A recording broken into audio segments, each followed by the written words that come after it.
Welcome to the Motoring Podcast, your weekly discussion of motoring news. This is episode 121 on Tuesday, the 25th of July, 2017. Hello, I'm Alan. Hello, I'm Andrew. And this week we will be talking about Dieselgate a lot, crowdfunding and Ox, the IQ levels of motoring journalists may be explained, free entry to Wales is announced, and the Festival of the Unexceptional. But first of all, into the frankly enormous amount of follow-up. Yeah, guys, skip the first 20 minutes if you're not interested in Dieselgate. No, don't say that. It still counts as a download, it's fine. No, don't say that. God.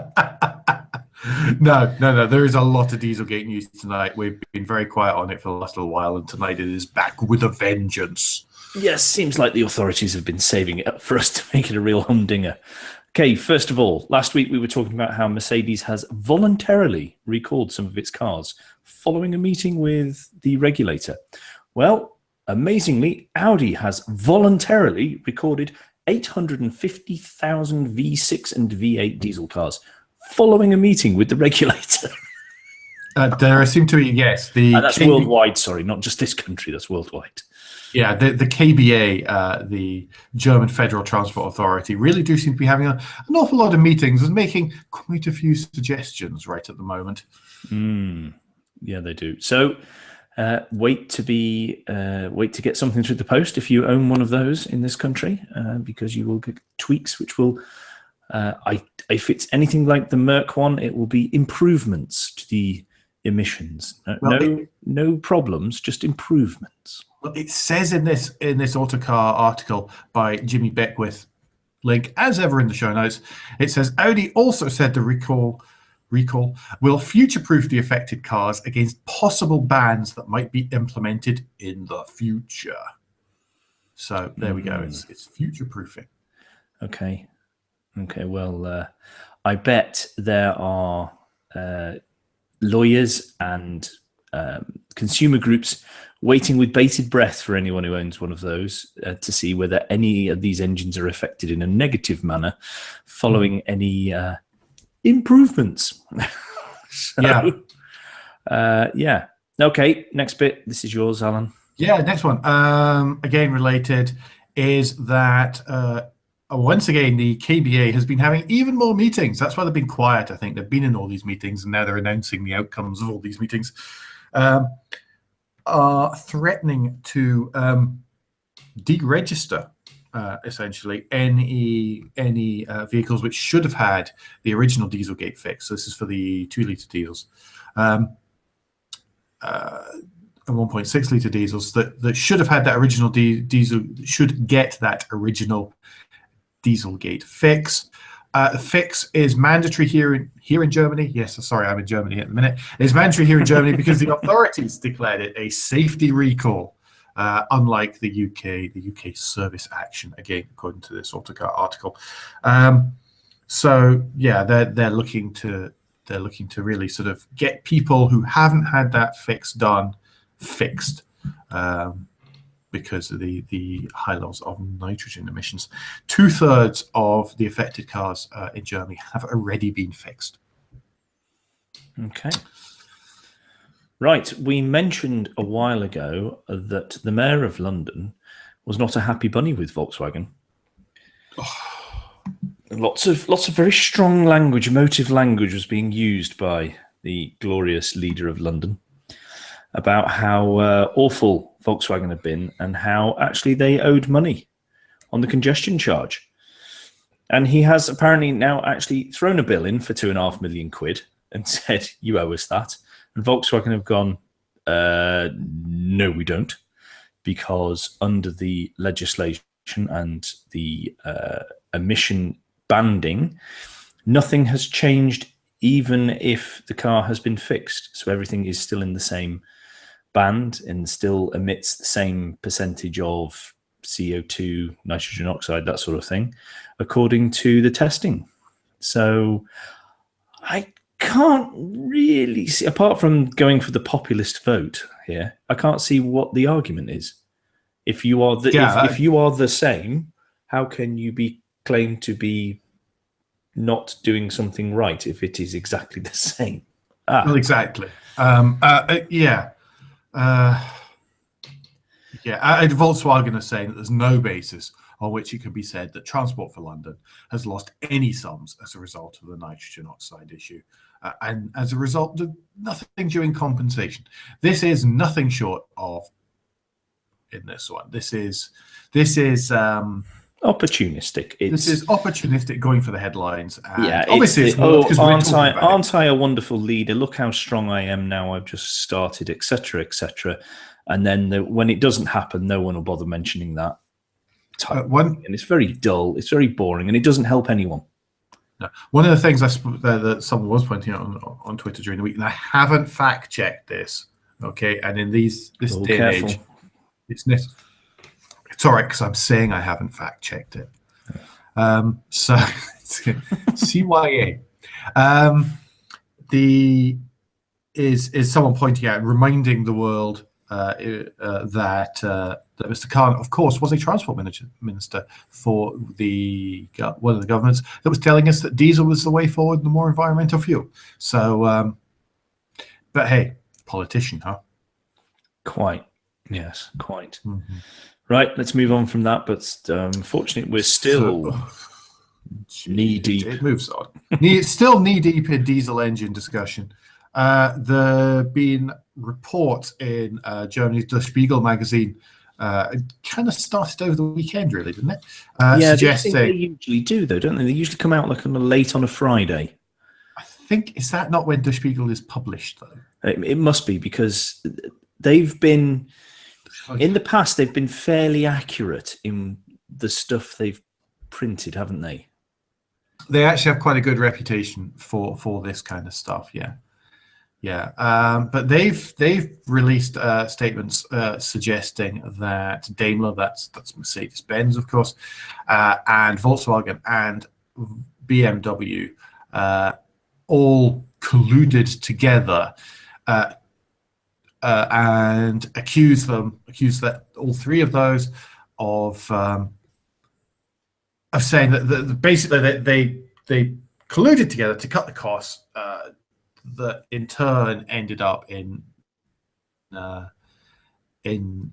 affecting the emissions outputs. Yeah, because initially it was supposed to be getting together to, or one of the reasons they got together apparently, or was meant to be, was to agree prices they would pay suppliers, and therefore prices they would charge on the back of that to customers. And then there was another one that was talking about they've supposedly agreed sizes of AdBlue tanks. Now this one, I don't understand this. I'm sorry, because how this was being reported, and again, we're coming across stuff is being reported in such a way that it gives an impression of something that is not true. But this was being reported that they had colluded together. Apparently to agree on the size of AdBlue tanks. And then people who were reporting on that went from the leap of that to which affected emissions, which it doesn't. It can't. All it means is if your AdBlue tank is smaller, you have to fill it more often. I think the bit about the affecting emissions, Andrew, was that people were saying, well, actually, it's the amount of AdBlue that gets used by the car is awkwardly high, and so owners won't be willing to go and fill up as often. So as a result, then what we need to do is make the engines use less AdBlue, and I don't really think that hangs together. No, because I think the people who were trying to say that were taken an older story, because we did discuss this. It was alleged that people had, just particularly in Audi, had worked out that it might, or decided it might be a bit embarrassing if you're asking the owners to fill up the AdBlue tank quite often as opposed to not very often, so therefore they won't use as much. And I think people have taken two stories and mashed them together. BMW released a statement strongly refuting any claims that they have colluded on anything to do with the AdBlue stuff. And You then, get categorically rejected accusations was the yes, wording. Yeah. and then in a paragraph not long after that said, and we're going to give an update to the Euro 5 diesel engines on the software, possibly after somebody's had a meeting with them. It's saying using knowledge gained in the field over the last years to realise further improvements in emissions. It's a bit of a weird one. It seems a bit strange to have those two announcements, those two messages so close together. Really. Now, look, we have discussed Dieselgate since we started. Yeah, and we've thought almost 2 years now. A little bit funny because haven't we at least got something to talk about? But actually, now I'm past that. And with this news this weekend, and whether it turns out to be true or not, because this is all allegations at the moment, and whether this turns out to be true or not, I'm beyond that now. I'm angry.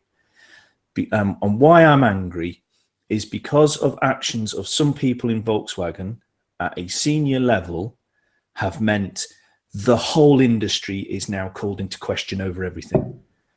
The general public and the mass media do not believe anything that comes out. And when you see a statement that says we categorically deny such and such, and then underneath goes, but we're going to update our old engines, it adds fuel to the fire. Whether both of those are completely true and completely innocent, and they just happen to want to release it in one thing, doesn't matter. People are not thinking this through. And I am sick to death of what this has done to this industry because in case anybody hadn't noticed, I do actually quite like the car industry. I know I will have pops at certain elements of it, but the everybody we've met and from the stuff you read, and on an individual basis, people are working very hard to do the best job they can. And because of the decisions that were made in the board or by senior people behind closed doors in Volkswagen Group, these people are being let down and they are being questioned. Their integrity is being questioned when they have nothing to do with it, and there is nothing they can do to fix that because of what other people have done. And that is out of order. I agree completely, especially on this one, because you'll notice that back at the time, they went off and they tested the original report that triggered all of this, measuring in sort of in use emissions. One of the vehicles that was tested there was a BMW diesel, and it passed. It was well within the limits, well within the thresholds that people were expecting. So, and throughout all of this, even in this case, being called into question. This is the first time they've really been pulled into this. And it seems a bit off, really, because all the German cars have been tested by all sorts of people. And BMW, we look at this, we go, there's one message and then there's another message, and we're questioning it because of everything else. Yep. Despite the fact that in actual fact, everything we've seen, every report I've seen and read and browsed through has actually said, well, no, actually, these ones are just fine. And but I will say here on record, I agree with Andrew. Wow. Doesn't happen very often, That's guys. bad news then. That's how awful this is. Yeah. Are we finally through the Dieselgate follow-up? Let me just check. Yes, I think we are. Yes, we are. Should we have a much better piece of follow-up, Andrew? Yes, this is good follow-up. And this actually somebody is doing something that we talked about off record, going, wouldn't it be ace if we could do that? And what somebody is doing is they are driving the Gordon Murray Global Vehicle Trust and Sir Torquil Norman's Ox truck around Britain to help crowdfund so it can be further developed in Africa. Mm-hmm. Now, if you remember, the Ox truck is the flat pack truck and is aimed squarely at areas where they don't have that much mobility. They don't have they have rough areas of land to try and transport. So this is a very simple vehicle that is intended to be as cheap as possible, yet still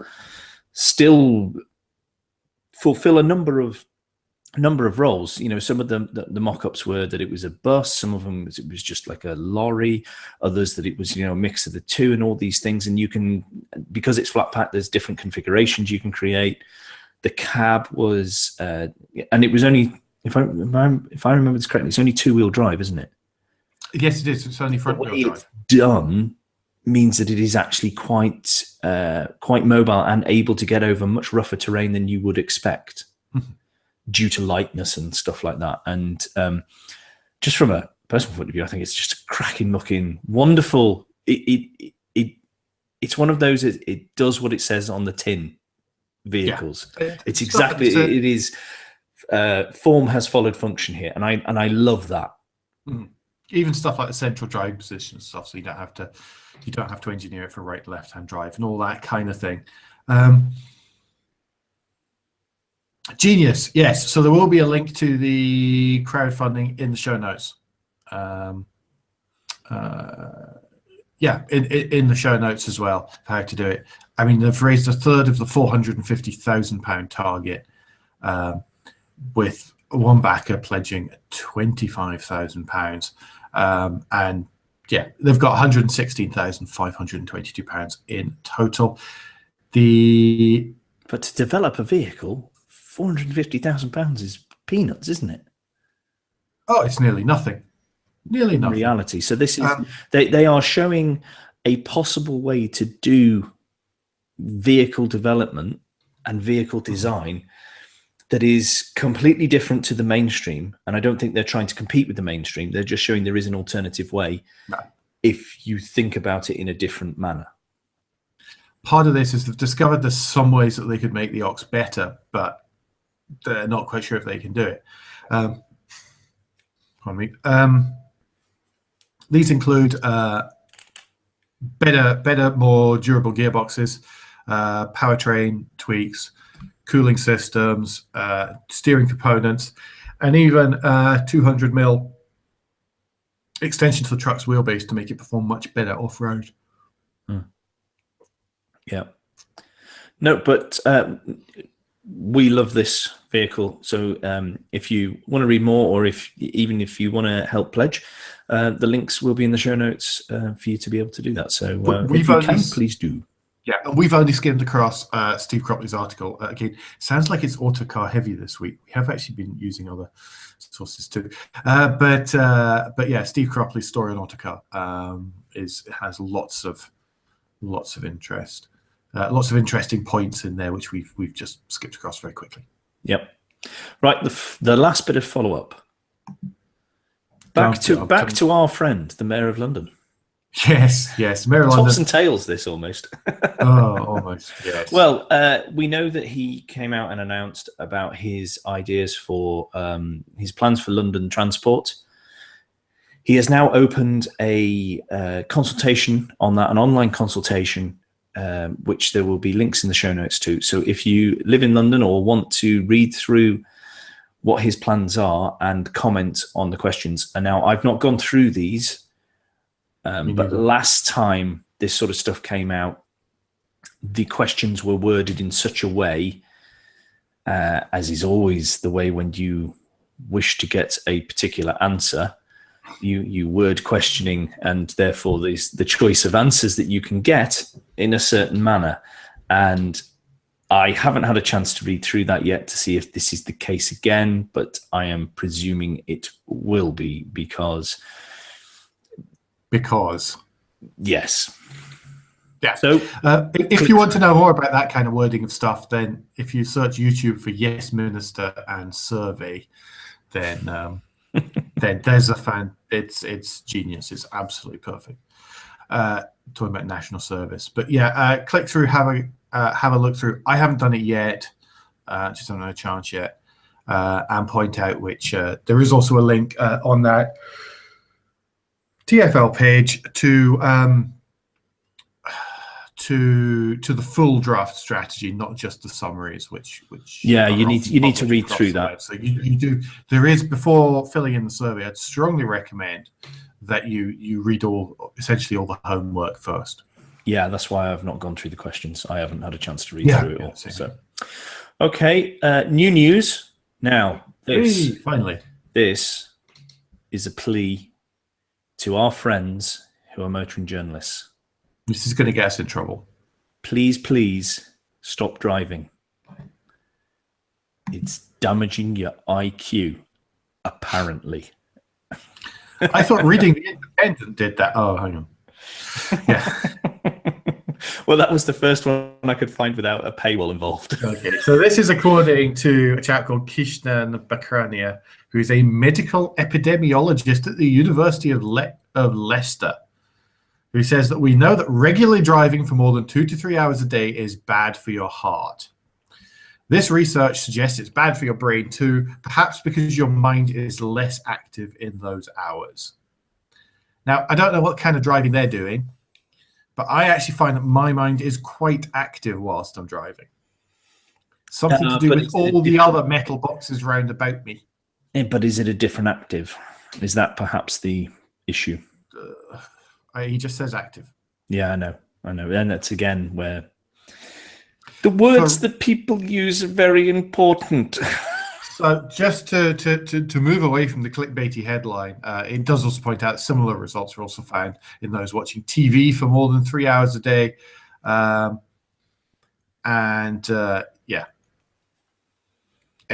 Basically almost anything. Not being fully active and doing Sudoku puzzles constantly would seem to be bad for your brain. Said Sudoku sponsored research. Yes, sponsored by the makers of those things you find for sale at train stations. Game pendant. Yes. So, it's not might not necessarily be to that. He really does point out that driving causes stress and fatigue, and there is supposedly a link in other studies between stress, fatigue, and cognitive decline in general. So yes, it can be quite tiring. All right, next bit of new news. Yes, next piece of new news, if I actually find the right thing. Yes, 7 bridge tolls are going to be scrapped at the end of 2018. No longer will you be charged for entering Wales. The Wales tax. The Wales tax. All of a sudden, everyone will suddenly want to go to Newport. Something like that. Something like that. So yeah, I mean, there are significant savings if you live on one side of the 7 and commute back and forth, big time. Because I mean, currently it's £6.70 for. Oh, pardon me. I give you permission to ding that one. That was a monster. No, I'm not. I'm not going to. For the first time in 121 shows, I am not going to mock Alan over this because Alan has had a bit of a day. It's been followed by which was after another day that was a bit of a day. So I'm just happy that he's occasionally smiling tonight and not just throwing things around his hotel room as we're talking about stuff. There were a couple of moments of that earlier. So yeah, anyway, up to 9 seats. Moving on from my problems. Vehicles up to 9 seats are currently charged £6.70, and it goes right the way up to HGVs, £20 each way. Of course, there are monthly passes that are available on that. It's the 7 bridge tolls have been in place for a long time. 1966 for the original crossing, and then transferred over onto the second 7 crossing. This has been campaigned for a long time, and it's good to see it going. Actually, yes, absolutely, it really is. Absolutely. I don't use it very often, but it's. For the it's a fairly hefty charge, that one. It is quite steep. Busy bridge. Right, we're at that sort of apparently the middle of the show. Yes, something like that, allegedly. It's a point where I remind you about the way you can support the Motoring Podcast by donating a small amount of money every month. Yes, it's time for me to remind you about our Patreon. If you'd like to know more, then head to motoringpodcast.com and click on the orange Become a Patron button on the front page. That'll take you to Patreon, and where you can see the different levels of support that you can give us and the different things, of course, that you can get in return for for your support. So if you support over a certain level, then you can, of course, have the luxury of watching us record this live for whatever reason. That kind of thing floats your boat. Every supporter gets when it's completely possible, gets emails to let them know that new shows are out and to let them know what we're up to, it's also a really good way for us to share news and information with you guys as well, on a very much more personal note and in a way that involves more than 140 characters on Twitter. So yeah, even for $1 a month, you get that kind of deal. If you're already a patron, thank you so much. Your contributions each month really are appreciated, and we're already trying to put them to good use. We understand, of course, that not everyone has spare money to donate, so please don't forget to like, rate, and leave feedback via the podcast player of your choice, remembering that iTunes is, of course, the biggest and most influential of all of those. Here endeth today's advertising. Yes. Thank you. Please do, and thank you if you have. Yeah, absolutely. Speaking of people who are moving stuff around and saving money and possibly Dieselgate again, Mercedes-Benz, big announcement yesterday, Yesterday, Mercedes-Benz are going to drop DTM. So that's Deutsch touring cars, German touring cars. And they're going to instead invest their time and effort in Formula E. So in the next little while, they're going to be joining BMW. Let me run through them again. I always get this mixed up. BMW, Audi, Renault, Faraday Future, DS, and DS as well in supporting Formula E teams. If not actually running Formula E teams. I'm sure I've forgotten someone else. Someone will correct us, I'm sure. Yes, there was much wailing and gnashing of teeth on Twitter last night about this. There was the expected, but Formula E is dreadful, boring, blah, blah, blah. Why are they doing this only for the marketing, blah, blah, blah. And I think this is from people who haven't actually watched this season. Any season. And I don't think they understand what Formula E is trying to do and how they're doing it. It is a big shock that Mercedes are leaving DTM because, it would be like, not that it happens for the BTCC because people come in and out on that, but, this is one of the stalwarts, and they're, a third of the race cars are just going to walk away. Yeah, they'll be replaced, but it just makes.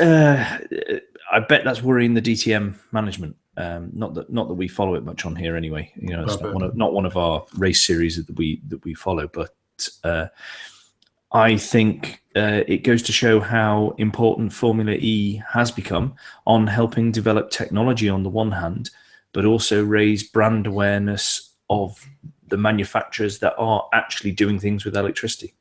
Yeah. And it makes me totally amazed that Tesla is still not involved in it. It's not really their thing. This isn't going to be an instant overnight. No, we are not making DTM cars anymore. Mercedes aren't going to be joining Formula E until season 6. We're coming to the end of season 3. So there's another 2 years. Until we will start to see 3-pointed stars, I'm sure, on the grid, unless something terrible happens. So this isn't an overnight thing, but yeah, obviously I missed much of this due to internet joys last night, but yeah, this obviously they're not completely announcing whether or not they've bought a team, who they're joining up with, all these kind of things just yet. They're very much kind of semi-teasing it right now. So. Well, I was having a conversation last night on a future rear view guest, and we were discussing electrified vehicles, and we were discussing actually how the premium market really needs to catch up. Particularly that there does seem to be a big gap in the premium market because a lot of the hybrids in inverted commas they have got very low ranges, and now we're seeing a few cars come in. We've got the Audi e-tron, we've got the Mini, the electrified Mini, Porsche Mission E as well. Yeah, but they seem to be much slower in adopting and much slower in having long ranges, which make the cars more viable to owners and things like that. I mean, I know BMW has its own I range, so it's not as specific to them. But when we've driven their hybrid vehicles, the ranges on the hybrids are poor. Yeah. 20 miles is not. That's not good enough. That's not going to convert people across. Not really. I mean, it does help. I mean, if you're only going 2 miles each way to take your little Tarquins to school and stuff, then it's going to be plenty. So let's not forget the context in which many of these vehicles are used, and every little helps. It's better than nothing. I mean, let's be completely agreed. It's better than nothing. But it's we not want great. them to do more. Oh yeah. That's basically what I'm saying. They are doing something in it. And a couple of years ago, it almost felt like it was just, because we have to put something down in the brochure type effort. And now things are moving. I know car companies, it's much slower. It's a slower process and all that. It is. But they need to speed up this process now and really get hurtling on about it. Yeah, there's a lot of that. There's also a lot to do with what kind of the use cases are for the different vehicles as well. So that's been a challenge. In that way, I mean, wandering around Cologne tonight and last night, I'm amazed. Maybe I haven't been looking hard enough. I'm going to have to look a little bit more. I'm back tomorrow night, so I might not get a chance. Expect to see some of those hybrids being used as taxis around here, but the trouble is that certainly in the UK, then generally if you're buying a larger sort of luxury, semi-luxury vehicle, then you're buying that because you're doing longer drives.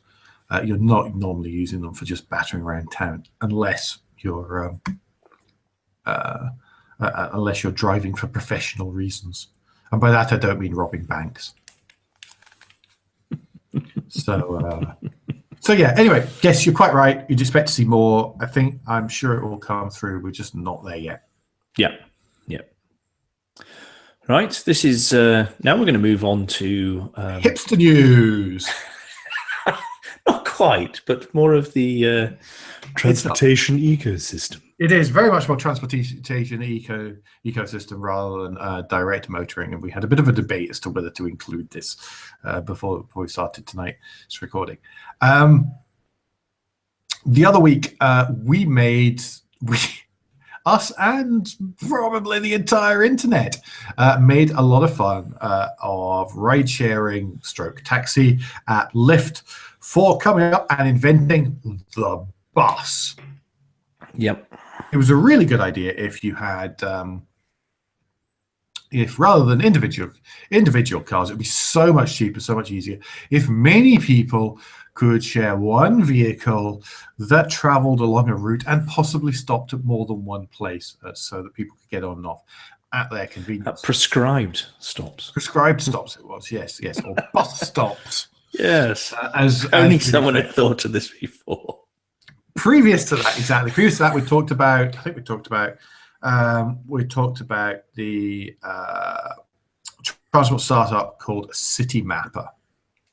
So City Mapper is a company that's attempting to provide database smart transport services via its journey map planning app. So in other words, you be sick, everyone, when you hear all the buzzwords thrown into one. Yeah, I'm sorry. The article is from Wired. This is not us making this up. This is how it is being described to us. So you have to bear with while we wade through the buzzword bingo. Yes, due to tonight's woes, I haven't had a chance to translate some of these phrases into Alan speak in my notes. So literally reading from the Wired article, it says, representing a step forward in its ambitions to offer smart transport services based on data collected through its journey planning app. What City Mapper really does is people put in and say, I want to go from here to here. What's the easiest way to do that? Looking at existing transport routes and, of course, the map in between. One of the things, and remember that they ran an experimental run of sprinters, of little buses, based on Mercedes Sprinters, funnily enough, earlier in the year, which was free, which was uncharged for. What they've done is they've used what they learned from that, and they actually have a proper TfL license to run a night bus. And it will run from Aldgate East in East London through to Highbury and Islington in North London, heading right up through Shoreditch and Dalston. Okay, it will run between 9 p.m. and 5 a.m. or only on Fridays and Saturdays. The reason for this, and the reason is that they looked at where people are trying to get to and from, and by aggregating that using the City Mapper app, by aggregating that data, they reckon that this is going to be a viable route on those nights, because that area isn't served by night tubes, it's not served by night buses, and yet it has a high density of nightlife. Because it's not good for people with their penny farthings and their plaited beards to try and get home after maybe a artisanal beer or two that has been given to them drunk from a jam jar. Yeah, given to them in the jam jar. This is probably the best way to get them home. All right. Yes, or an enamelled tankard. So yes. You're the one who's drinking out the steins tonight. No one else. No, I'm not. Yes, don't drink and drive, folks. So yes. So yes, it's a proper bus service. It is a bus service. They're calling it a bus service. It's going to be CM2. They're not pretending. It uses full size. It will use 6 full-size single-decker buses, bright green, and you'll be able to pay using contactless cards, Apple Pay or Android Pay, which everybody's going to say sounds awfully hipster, but really that sounds just like TfL, where you can do any of that as well. So awesome, and it's really good that TfL are supporting these things and actually giving them licenses. Obviously, they've done all the appropriate due diligence, because TfL don't hand these things out all willy-nilly. This is a really good coming of age type thing, as well as being a proper bus and humorous jokes we can make.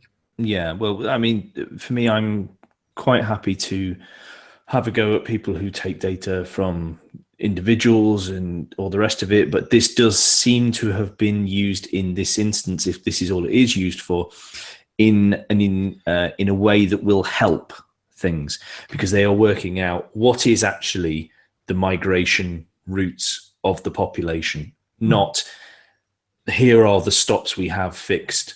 How can we best get people to these stops? No, where do people actually want to go? How do they want to get there? And can we, from that information, can we supply them with a better transport solution as well? Go on, let's go for the whole hog here tonight. Go for it. Everybody can drink. I think that's services, capabilities, and functions before long. At which point I'll have to smash my camera. Yes, quite.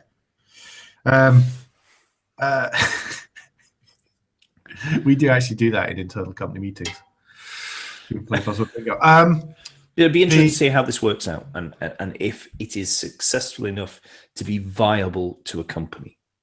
Totally. And one of the things about bus routes, of course, is that they're very often historic as well. So they might be based because an area had a lot of was a sort of commuting base, or people were commuting from an area that maybe had lots of housing to an area that had lots of industry. Maybe that industry isn't there anymore. Maybe the people who work there live in different places now, and yet we still continue with historic bus routes. So this, I think that this will. I think that this will be interesting because I think TfL may want to use some of that data to then update what they're doing. So I think they'll be keeping a beady eye on it as well. And it is a good way in which public transport can react to changing needs. Well, yeah, it can serve the public rather than just the public have to put up with whatever it is. Absolutely. And I'm all for that. Right. Andrew, this week's wish list of the week, you have a list of Belles Voitures Françaises. Or the 10 best French cars of the 20th century. Apparently, this is now, I am saying this now, allegedly. And this is from the Telegraph. I am saying allegedly because as we ran through this list earlier, discussing it between ourselves, we noticed an omission or two. We did, and a couple which maybe we wouldn't be expecting in there either. Yeah, so I'll start at number 10, and it is the Peugeot 405. Is it the 405 or the 405 Estate? Just 405. Sorry, 405, and the picture isn't of an estate. SR. I'm not objecting to that one. No, I like that one. So number 9 is the little Renault 4 chevaux. Little rear-wheel drive. Are you going to drive. show off all the way through? Mais bien sûr, the fact that you can actually speak a second language. C'est obligatoire que je fais ça. Right. Okay, number 8 is the Renault 4. Now, best looking, I like them. I think they are quirky, very pretty. But best looking? Yeah. French cars. Yeah. No, yeah. Move on. Okay, what's number 7 then? Number 7, really? No, number 8 yet. Oh, did you say Renault 4? Renault 4, Renault 4. I did the Renault 4. Oh, yeah, I was getting my 4CV and my 4 mixed up. See, you're too busy showing off with the language. I was so busy showing off the language. The Renault 4 is a curious one to be in there. I would never say to us the Renault 4 is cute and quirky and many things. I don't think it's one of the best looking cars. No. The number 7, however, is the Renault 16, which again, it's fine. It was the first front-wheel drive hatchback. I love the bonnet. The bonnet is pretty cool. It is actually quite a good-looking vehicle. Yeah, but I class that as handsome. It is definitely handsome. I mean, there's other ones which I have a little list here that I'm adding to of French cars I think of, which I think maybe should have been included. Yeah. Oh, well, number 6. Not one of the ones that I would have thought of. No, number 6 is the Peugeot 504. The picture here shows the saloon. Had it been the coupe, then you win hands down. Well, we've actually got in one of our local garages, we've got a 504 pickup that is used. I've got better than that, and it looks fantastic. Not good looking, but it's fantastic. And I almost take my hands off the wheel as I drive past every time I see it, just to applaud them. And think, no, I'm driving. I need to just. There's cooler than that around Beaune because one of the vignerons, one of the vineyard owners, has a 504 dangle. So the lifted 4-wheel drive one, which is used, but it's maintained beautifully, and it's just awesomely cool. Far cooler than any Berlingo, I'm sorry. That's what everybody else has. Number 5. Number 5, the original Renault Espace. The sort of pointy, foldy cheese wedge of an MPV, which certainly started off the European MPV craze, if not the US one. I think it deserves its place on there, actually. I saw one of these recently, and I was taken aback by just how right it looked. Moving on. Number 4. Now, I cannot agree with this, much as I think they're fabulous. The Renault 2CV. No, the Citroën 2CV. Citroën, yes, even. Good God. See, I was so distraught. I couldn't even let you get away with that. Normally, I wouldn't interrupt you. No, you're quite right, though, because I was so distraught that this was in the list as the best... it's the best French cars of the 20th century, not the best looking, so... so difficult. If it's a best French car, then yes, it probably has to be up there. But the thing is that in the Belle Voiture, that means beautiful cars. And then it just says the 10 best French cars of the 20th century. Okay. So if it's the best French car, okay, it can be in the list. Best looking? No. Even in that sort of black and burgundy Charleston trim that it showed in the picture. No. It still doesn't make it good looking. Okay. Number 3, Peugeot 205. Yes. That's all right. There we go. On every count. Yep, that's good. Right, move on. Okay, number 2 is the Citroën Traction Avant. It's a fantastic looking car. Strange proportions. Yes. Because my French car history or historical French car knowledge is, I think the technical term is appalling. I don't recognize this one. But do I not have a picture of it? Is there not one on the? Oh, gee, now I can't remember if one of the Guy Martin posters on the wall in my sitting room, which has appeared in many videos recently, is a Traction or a DS. Yeah, but I only look at your Lancia one. Yeah, all right, that's fair enough. Okay. So what's number 1 then, Alan? So Traction number 1 is, of course, the one that people have noticed is missing from the list. It is the Citroën DS, the Goddess, whether it's the DS21 or the DS19, 1919, then it's probably, I don't know, it was arguably the most recognized French car of all. I think that is arguable because it could be the 2CV. I would suggest the 2CV. It's not just a fantastic looking vehicle, but is wonderfully innovative at the time. The only thing it was missing was a new and innovative engine, but with its front wheel drive, hydrogen pneumatic suspension, that awesome way that the indicators are in the roof line, all sorts of things. Then yeah, I mean, okay. So what do you think has been unfairly omitted from that list? I have a really soft spot for the Citroën Ami, the Ami 6 in particular, with its kind of weird face, and of course the Citroën SM. Yes, that was Maserati. glaringly missing from that list, in my opinion. Yeah, I would have had it instead of quite a few. Quite a few. The Renault 4, for example. The other one that's missing, and it probably didn't make the list because it's not quite as classic as the 504, is of course the Peugeot 505, which I actually would argue is slightly better looking than the 504. But what about the 306? Yeah, you mentioned the 306 Cabriolet when we were talking about this just beforehand. Which is, I mean, some wait for all the designers to chip in and go, actually, that was designed by Pininfarina, so it's half Italian. But the thing is, there are so many of them, really, aren't there?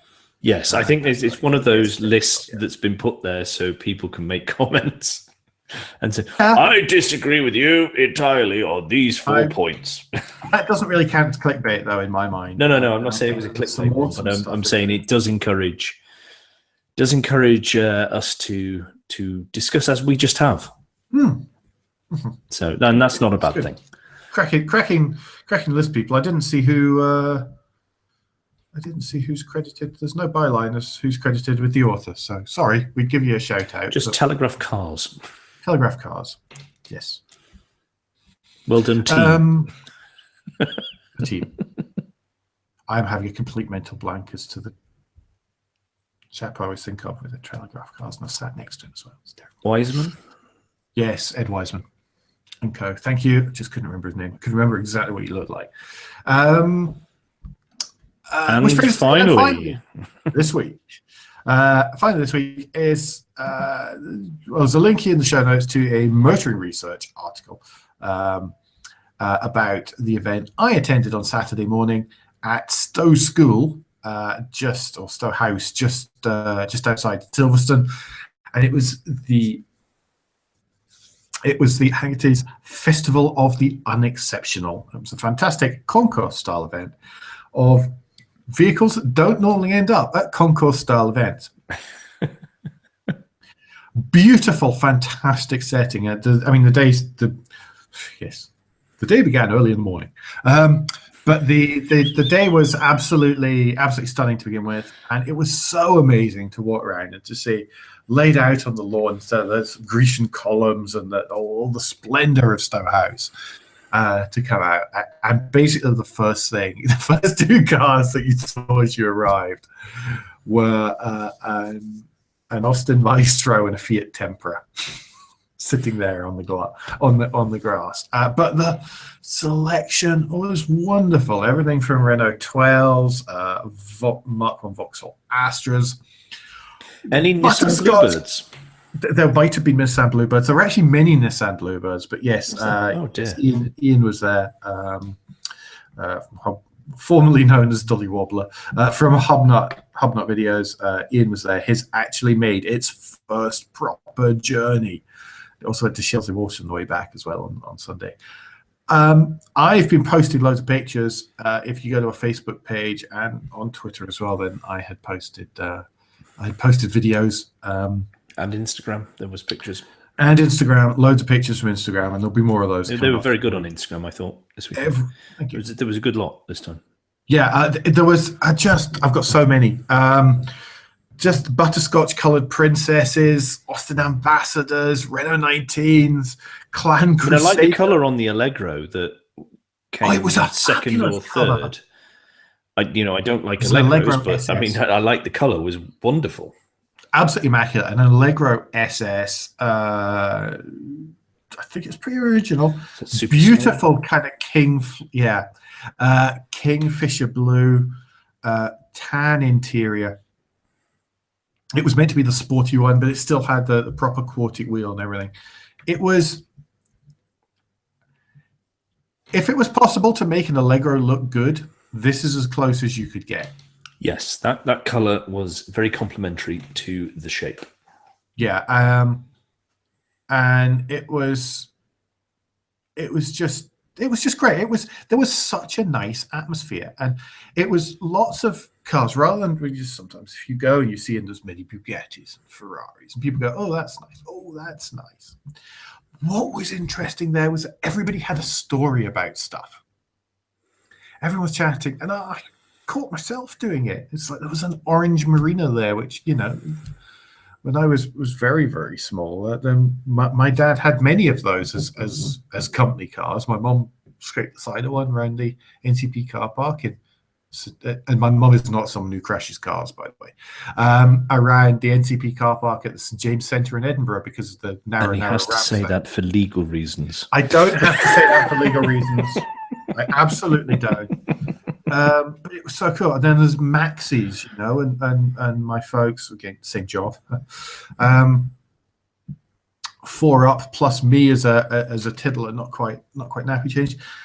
4 people in pre-auto route days taking a Maxi from Lanarkshire to Saint-Tropez full on a camping holiday. Who in their right mind who would said do that? Maxi doesn't do glamour? I know. Well, that was it. Well, if you got a good one, that one was a good one. There were others which weren't. You featured in the brochure and everything then? No. Although here we are looking down over the bay. Although one of the people who was there, was also sharing a table with them at my sister's wedding, insisted on telling the entire table some of the stories regarding me and potties and that Maxi. So let's not go there. No, let's not go there. Fiat X19s, all sorts of. But it's that. But what I'm trying to say, and I'm sort of not doing very well here, was just how much. It was ordinary cars, and people had ordinary stories, but did stuff that wasn't just ordinary in them. Because that's what the car enables. And that's what came across to me. It came across to me via Twitter and the pictures and stuff, that one, it was so relaxed. Yeah. Everyone was welcoming and that sort of thing. So it reminded me a little bit of the Coventry Motor Festival. And the way that people were all mixed in together. You weren't in, the Allegro herd, and there's the Princess herd, and then there's the, the mini gang. It wasn't done like that. It's just people were parked in amongst each other, because the whole point was to celebrate the ordinary cars from yesterday. Yeah. And what you're saying there is everyone's got a story. Yes, everybody does have a story, and they've done something that a stranger will think is exceptional or amazing or wonderful in their ordinary car, because that's what the car allows. It allows freedom, and it allows this ability to go and do something you would never have done with a bus or via a train or a plane. That wouldn't have happened, and the car allows us to do that, which perhaps we are forgetting with technology and with the way we are being told the future is autonomous and all this other stuff. We're forgetting what it enables us to do, and it enables us to go on an adventure. And that adventure can be as small as going to the local woods with your kids, or it can be like the couple who had the G-Wagon that drove round and round and round and round the world. Yeah. And the guy just kept going when his wife died because she said, you have to keep going. Mm-hmm. There's the other extreme of an adventure. But we can go off and see so many wonderful things that we would not see if we just sat in our house or just was just on a train or just went, walking into town. There's a wonderful quotation here in this motoring research story from Angus Forsyth, the managing director of Haiti International, saying, "Our Festival of the Unexceptional celebrates the cars that were the workhorses of their day. The base model saloons, hatchbacks, and estates that were sold in their millions between roughly 1968 and 1989, and are now so rare. I love overhearing enthusiasts at this unique Concours d'Ordinaire event commenting that they haven't seen one of those in years. The cars that we all remember from our childhoods." And I think that really sums it up very, very nicely indeed. They haven't announced the dates for the 2018 event yet. They've said it will be back for a fifth time. Don't know where yet, but whenever as soon as they announce it, we'll be sure to share it here on Motoring. Well, I think with the coverage it got, it'll need a bigger place.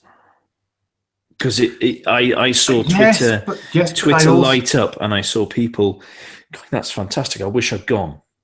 Yes, but on the other hand, being one of those people, I kind of hope it doesn't. Remember, it's a very select corner of Twitter. Yeah, and I know that I follow quite a large proportion of it. Really, but there were people from the more mainstream of the car journalism thing that were reporting on this and have put up articles on this, and that means more people will hear about it and maybe want to go and see it. Yeah, check out our Instagram for loads of pictures. There'll be more coming on the way through the week. That, on which happy and high note, pretty much sums it up, I think, for this week, doesn't it? I think it rounds it out. I don't think it sums it up, but it rounds it up. Well, yes. Sorry, then it does sum it up, really. I think just my expression has just summed it up. So, everyone, don't forget that between now and next week, you can give us any feedback and share your thoughts with us, with the show at Motoring Podcast on Twitter and Instagram, on Facebook, and on the contact page at motoringpodcast.com, the hub of all our activities. I know I say that every single week, but people actually do it. So please don't feel that, don't keep yourself excluded from that. There are many little conversations go on around the show. So thank you everyone as well within our own little community, who's so good at chiming in and commenting and everything. It really is fantastic for us to know that maybe there's one or two people listening. Oh, yes. Don't forget our Patreon offer and what you can get back from us, available at motoringpodcast.com/support. And don't forget to leave a Don't forget to leave a review and rating on iTunes or however your podcast app lets you do such a thing. It really does matter. Andrew, getting in touch with you. The best way to do that would be via Twitter. If you search for Crackwingscreen, you will find me there. And Alan, if people want to just get in touch to say, look, it's all right. It'll get better. Don't worry. It's just one of those weeks. Don't fret about it. What's the best way for them to do that? I'm at AJP Bradley on Twitter. That's AJP and then BRADLEY. We will, provided we survive, be back next week. There will, of course, be a review out on Friday morning. But until then, I've been Alan Bradley. I've been Andrew Clews. and safe motoring. Oh, and before you remember the safe motoring, our i30 twin test review came out this afternoon. Please don't forget to check that out. There will be a YouTube version up as well. Bye-bye.